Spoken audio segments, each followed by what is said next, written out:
Hi folks, you're with Tacitus Today, your pushback channel, and thank you for joining this audio live stream. Please listen to this presentation as you would a radio broadcast. In this essay, I'd like to talk about the, the modern concept of and definition of and the creation of a failed state.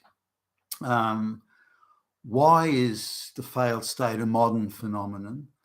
And why has it lasted for as long as it has, which is, over 50 years? What brought it into being and what could be done about it? Why did failed states not exist in years and centuries gone by?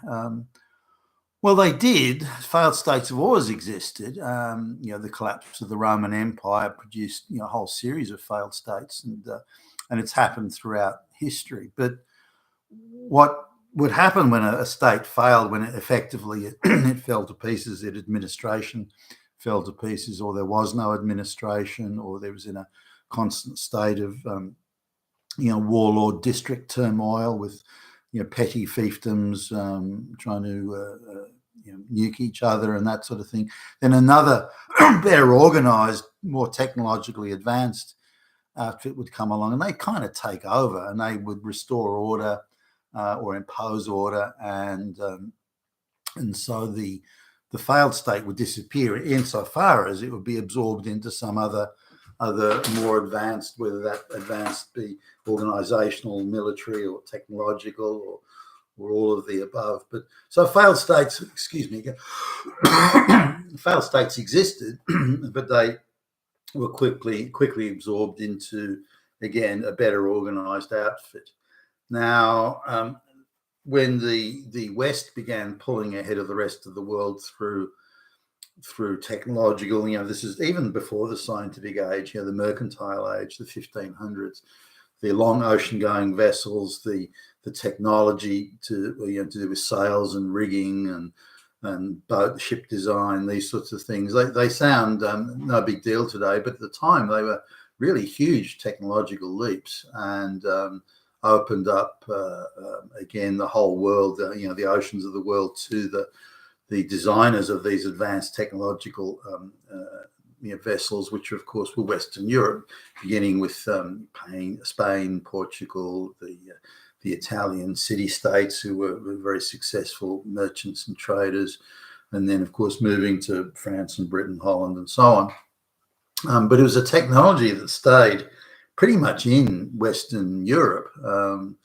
The designs and the raw materials needed were mostly of European origin. So this tended to be a Western gig. So when these traders, these Western traders, again, whether they be British or any of the others, came across what were seen as either failed states, socially or economically or organizationally, structurally, it didn't really matter, but they were states or areas of the world on a decline. Now you can argue or argue the toss about, say, Aztecs and Incas and those sorts of civilizations, but the island civilizations and the hunter-gatherer nomadic civilizations that had no technology or again government concept of ownership of land. They weren't cultivating crops, or even if they did, it was a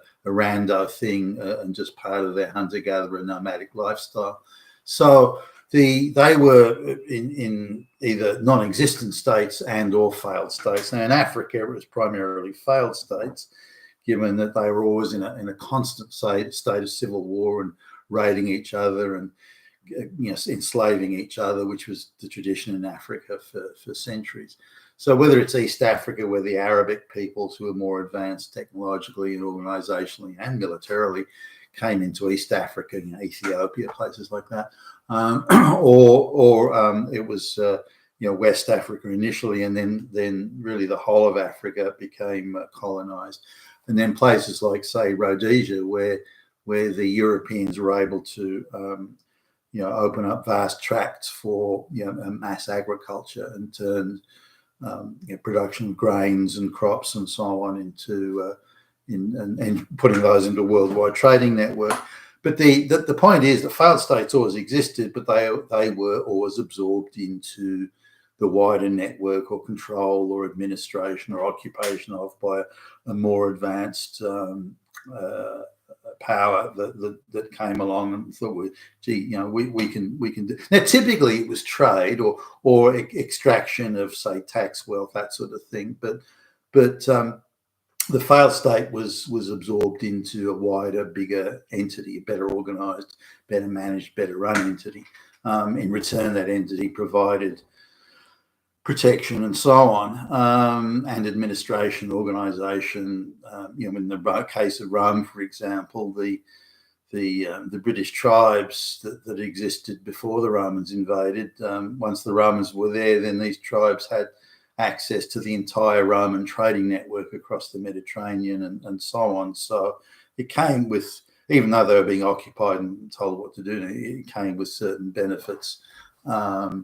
For example, the British didn't have the roads that the Romans built, the port facilities, the whole lot of technological things that were way beyond the comprehension of the British tribes people at the time. So they received many benefits. When the Romans went, then the whole thing fell to pieces, and Britain turned into a patchwork. This bit owned by the Danes and the Vikings and the German Anglo-Saxons and so on and so forth. So again, failed states did exist, but they always got absorbed. Now, this all changed. The thinking of this changed. Now, in the case of the American concept of, if you like, colonialism and trading and how power projection and so on was different from the British. The British would or the Europeans, they would occupy a place and they would sort of administer it, and so they were the government. The British would install the government, and now a lot of this was, now say in the case of India or Africa and so on, the British would arrive and they would say wanted trade, or they would set up farmland and find the farmland was being raided by the other African tribes down the road, or in the Indian case, there would be constant petty civil wars between the districts and this sort of thing. So in order to protect their trade and protect their investment in infrastructure, the British, or again, the Europeans generally, would start to take over government. They would either install puppets that would keep the peace and stop religious warfare and petty disputes boiling over into open civil war, which would disrupt the trade and maybe would end up destroying infrastructure, would have to be rebuilt and all this sort of stuff. Now, the game changer came along in the event of rail, so that really escalated things, because it meant that the colonial activity was really close to ports and near to ports and near to the raw materials that were wanted. But with rail, that meant there could be movement of goods across vast distances, and now the power projection could go from the coastal areas, because with the colonial powers had the navy, and then into the interior of places like Africa and India or anywhere else, Burma, and the list goes on. So the idea was that these areas were not failed states anymore, because they were administered by the British, in places like Rhodesia and South Africa and lots of places in Africa were doing very, very well, because they had well-organised, well-administered governments that kept the peace between the religions and the tribes and wouldn't allow open warfare to break out or behaviour that was disruptive to the common good. The common good being people not getting killed en masse, trade going unhindered, and so on. And the British made sure that everyone sort of got a piece of everything, so that there was calm and consistency and stability and continuity. Now, even starting sort of in the early 1900s, the Americans saw power projection a little bit differently, and they saw it in two ways. One was they vastly overestimated the amount of trade that the European colonial powers were doing, and the American business people felt that they were being locked out of that trade. They felt that because there was imperial preference, that the British would give trading preference to their colonies and vice versa, that this limited the penetration of American goods. And there was some truth to that, but the Americans, the business sector, considerably overestimated the amount of trade that they thought they were being locked out of. They imagined there was much more than there really was. And for example, when the Americans looked at China, there was there's a billion consumers, and there was this constant failure to realize that the 95% of these billion consumers were penniless peasants living hand to mouth, on the rice farm. So, they weren't consumers in any Western sense. And the Americans frequently fell into that trap in the early 1900s. Oh, there weren't a billion people, I don't think, in China then, but they constantly fell into that trap of assuming there was far more business out there than there really was. Now, and assuming that a nation of peasants would be first world level consumers of luxury goods, they weren't going to be. Now, in addition to that, American influence was more concerned with making sure a government, say in South America, a government was installed that wasn't hostile to America, and to use, if you like, economic influence to ensure that the trading agreements that were made were not unfavorable to American commercial interests. And that was better than occupying the country and having the headache of having to look after everything. Just make sure that the trade was beneficial to American commercial interests. And that was kind of good enough. Now, the British and the Europeans generally, with their colonial empire, they colonized areas that were hugely fractious, in constant state of warfare, where there wasn't any sort of tradition of quality governance or administration or prudential standards in management of money and resources. Nothing like that had existed. And the Europeans were quite open in sort of discussing this. And this has been the case, from the mid 1800s onwards, where they were despairing over the fact that whenever they did give any sort of responsibility or control or power to a local African, even if the African had been, done senior high school and university in the West and had been given years of tutelage in public service by British public servants, even in spite of all that, the black African that they would give some power to would immediately revert to tribal corrupt type and would employ their relatives, members of the tribe, would corruptly distribute resources and money and contracts. And the British and the French too, and the others, other Europeans despaired of this. They just determined that there is no way we can hand power to these people, because if we do, they'll just fuck it up. And if we hand power to them, then the place will turn into civil war. There'll be all sorts of maladministration, and the place will become a basket case in seconds flat. And now this was the view that they put out to the Americans or anyone who's prepared to listen and say, look, we can't just walk away from these places. It'll all go to shit in 5 minutes if we do. Now, at this point, and even into the early 1900s, the Americans were talking about freedom, self-determination, fighting back against King George and all this sort of thing. So the Americans sort of saw themselves as supporting, if you like, the resistance against those evil, wicked, exploitative colonial powers. Now, again, this was self-serving to a large degree, because the American business people wanted a piece of that action, commercial action, again, that they'd overestimated and overassessed. Nonetheless, that was how they saw it. So they saw self-determination and freedom and independence for the African nations and any other nation. Burma, it didn't matter. Myanmar, as it's now called. They saw this independence as being a stepping stone to being able to explore and develop commercial opportunities. So this was very much part of their thinking. So it wasn't independence and freedom just alone. It was a wider commercial consideration. Now, and again, the Americans, if you look at the American sort of media reporting on India, the idea that there were these Indians clamoring for independence and they were ready for it and they were ready to go. And if only those British would get out the way, then then freedom-loving peoples would emerge, and so on. Now the British cautioned, saying, look, if we go, this place is a powder keg. If we go, there's going to be all sorts of religious and civil strife and mass killings and this idea that there's going to be vast commercial opportunities. The civil strife will just make sure those commercial opportunities never develop or appear, or will take a long time to.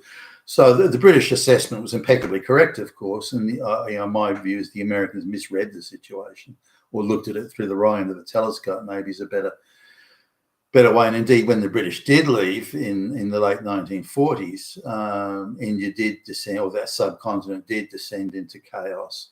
And it was in a state of economic, social, and religious chaos for 35 years plus before it started to stabilize and emerge. And then even today, if you look at it on a per capita basis, India is still a total basket case economically.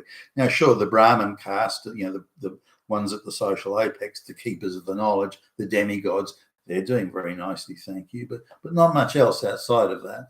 And if you've got a situation where for every job that's advertised there are 3,000 applicants, you do not have a successful economy or social structure.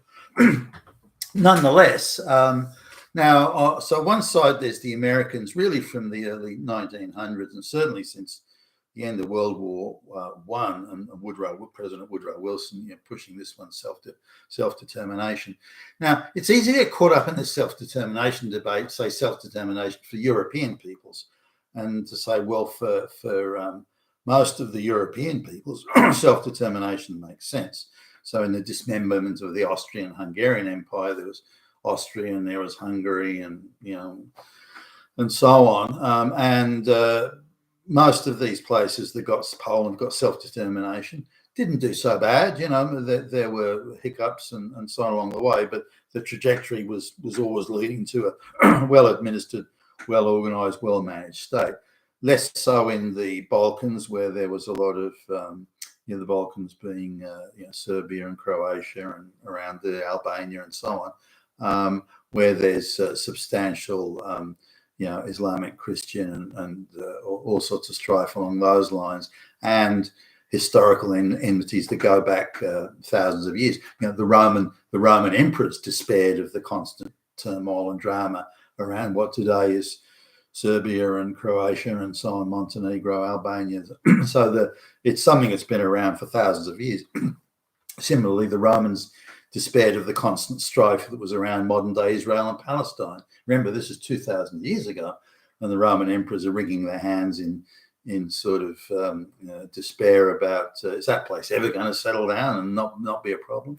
And again, this is 2,000 years ago, and there's still problems today.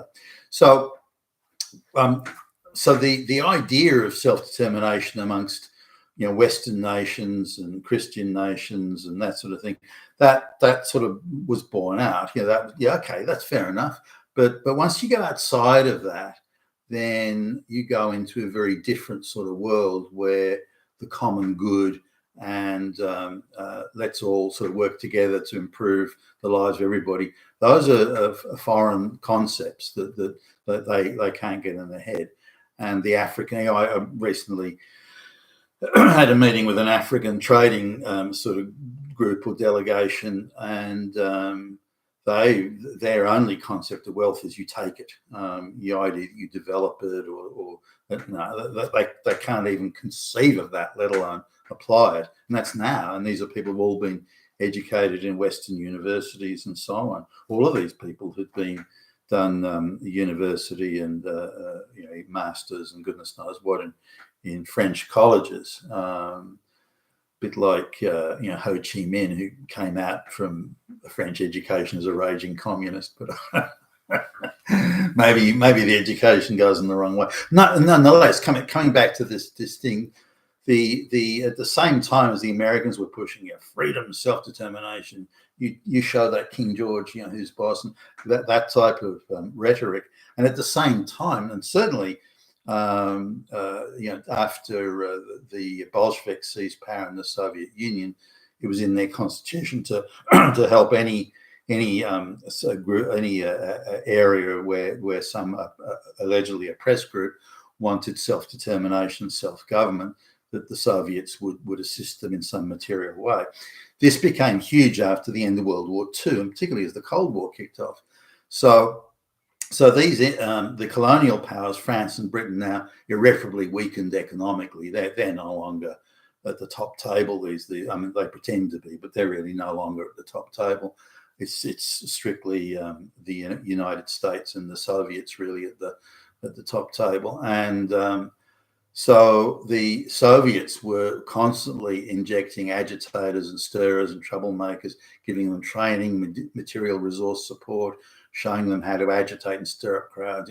The reason you're poor is because all those white people stole it from you. That's why you can have waterfront mansions and hot blonde chicks if you just kick those fucking evil white exploiters out.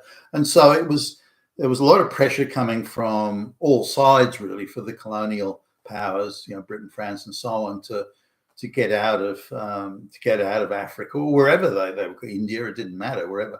And so they went really went out in a bit of a rush and a stampede.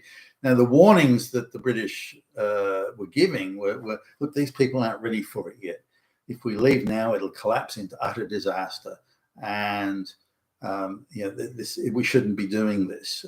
Really, it will take a while. Now the Americans, and others would come back and say, well, you've been there since, the 1850s or something like that. And so it's 100 years. What are you saying? These people still aren't ready when they've had 100 years of your tutelage and guidance.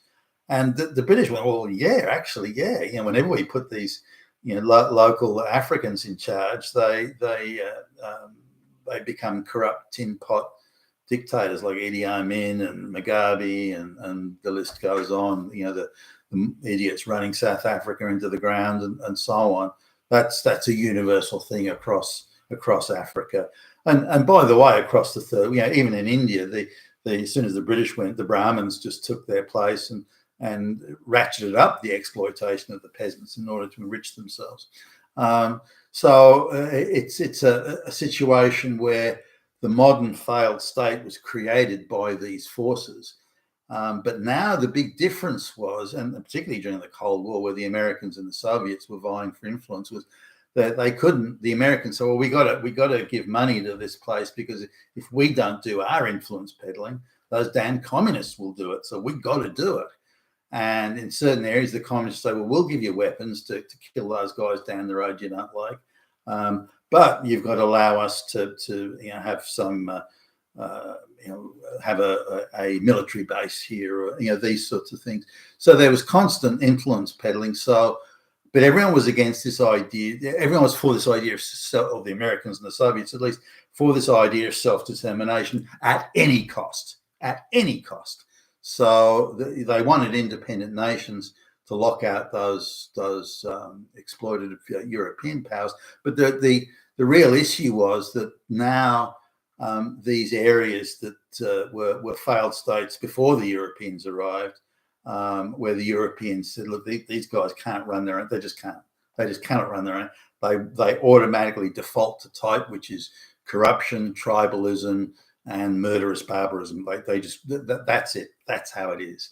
And they need European administration if they're going to have any sort of stability and economic functionality." But no one was listening in the heady days of ideology of freedom and America and the Soviets, European decadent exploitation of oppressed peoples. With the combination of those two things, that created the all the groundwork, all the architecture, all the structural support necessary to create a failed state was done during that time, and that's what we live with today. So the failed state is just a corrupt place that just absorbs and takes in trillions of dollars of Western handouts, which are done simply to prevent the other guy from having influence or control. This is now done. Say the Americans give money to this or that place, failed state, to stop the Chinese. The Chinese give money to stop the Americans, and so on and so forth. Now, the amount of failed states around the world is growing. It's not declining. It's growing. So once the Europeans went, there was a wave. The first wave of failed states came within a few years. Rhodesia and Zimbabwe being one sort of classic example. But you look at others. The Congo and so on. It's all over the place. And these India or the subcontinent, Pakistan, Bangladesh. I mean, for goodness sakes. So these failed states exist because of those forces that were put in play and continue to exist today. Now, how can we get rid of failed states, or how can we overcome the scourge of failed states? Is it by handing out even more money? Well, trillions have gone down the gurgler since these states became independent, and many of them are worse off today than from when they first started getting aid. The aid inevitably is taken by warlords, goons, corrupt tin pot dictators and various jumped up potentates and whatever. So it's not going to any sort of common good. And if you look at the African groups that come to the first world, they swan around, spending money like you wouldn't believe, and wearing $10,000 suits and so on, all stolen from the United Nations handouts that their dirt poor basket case country is given. And these people are staying in the top hotels. They're eating at the most expensive restaurants, and they're definitely not staying in 3-star hotels and eating at takeout food stores. They are living high on the hog from countries where the average per head is less than $1,000, and these people are living like fucking kings. This is the corrupt basket case sort of Idi Amin, Uganda type thing that happens in Africa, and it happened then 50, 60 years ago, 70 years ago, and still happening today. So the only solution is that the well-administered, well-organized, well-managed Western powers are brought in, if you like, as managers. I don't know, what would you call administrators, to control these places and turn them into viable economies and viable societies once again, because that's the only way it's going to happen. But we need to understand how the failed state came into being, and how the very insanity of the attitudes around it is keeping the failed states in place, and is, as a result, achieving nothing beneficial to them or us. You've been a Tacitus today, your Pushback channel. Thank you for listening.